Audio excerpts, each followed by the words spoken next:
Yan. Magluluto po tayo ng dinengdeng. Dinengdeng. Yan, may labong, may sitaw, may talong, at may saluyot. Yan po, may saluyot.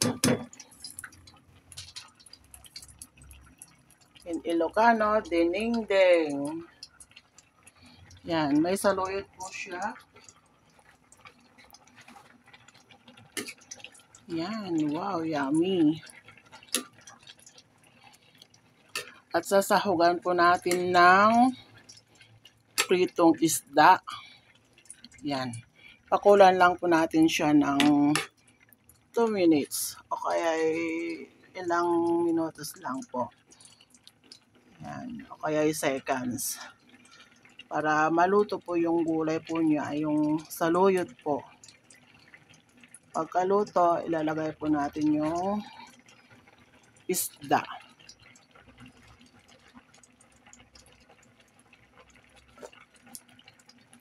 Wow, yummy! Dinengdeng. Sarap. Yan po.